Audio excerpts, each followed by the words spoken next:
mas eu me convenço que esse tipo de apresentação, esse tipo de formatação do trabalho é essencial para que vocês se preparem para o que as universidades Vou tentar usar o microfone para ficar mais fácil sobre o que está acontecendo em tudo. E o nervosismo do grupo aí atrás. É o seguinte, gente, antes de começarmos o trabalho efetivamente, vamos fazer uma breve análise do que a gente já viveu até aqui, esse ano, e na sala de aula, em função dos estudos de História da Literatura. Esse ano, com o segundo ano na 2, a gente estudou o romantismo. Aliás, ainda estamos estudando o romantismo. O princípio do ano foi tenso em função das influências românticas. O século XIX foi um século complexo, cheio de descobertas, cheio de problemas e cheio de muita coisa grandiosa, que aconteceu muito em função da história. Todo mundo sabe disso. Então, grandes nomes entraram na cabeça dos escritores brasileiros daquela época.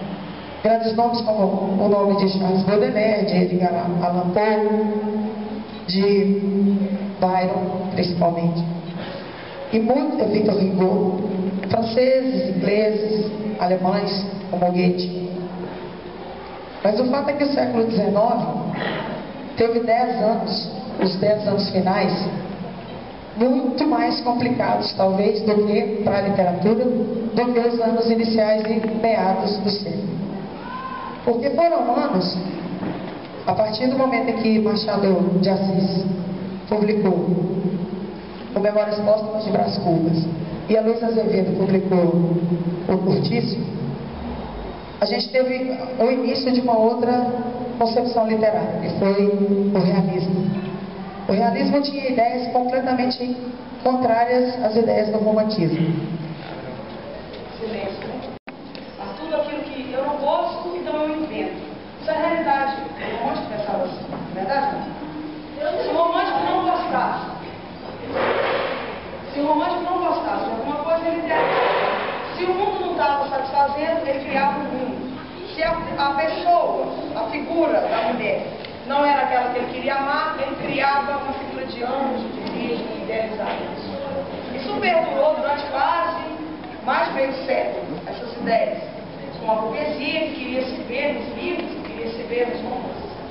O fato é que quando alguém começou a ver que não servia mais aquela idealização, eles começaram a falar da realidade. A velha metáfora do tapete, pegava o tapete, enquanto os românticos iam tudo para debaixo do tapete, os problemas, porque a sociedade era problemática. Os realistas vieram e sacudiram o tapete. Não, chega. A partir de agora vamos pensar nos problemas que existem na nossa sociedade. E existem muitos problemas.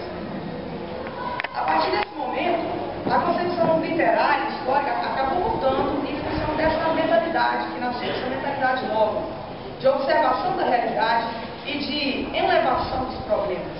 Porque os problemas existiam. Quando o Tério existia, a igreja era corrupta,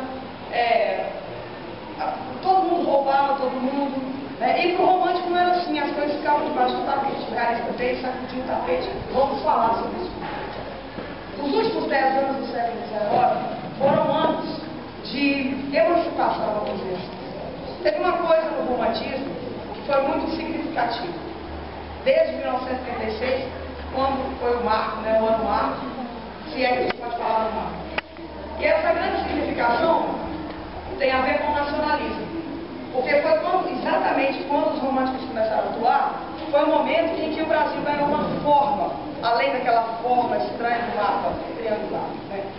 Os românticos começaram a idealizar de uma forma ufanista a natureza brasileira. Porque eles não aguentavam mais ter que reproduzir tudo que vinha da europeia e utilizar como se fosse brasileiro. O que eu estou querendo dizer é que se teve uma coisa no romantismo que foi herdada pelos modernos, foi o nacionalismo.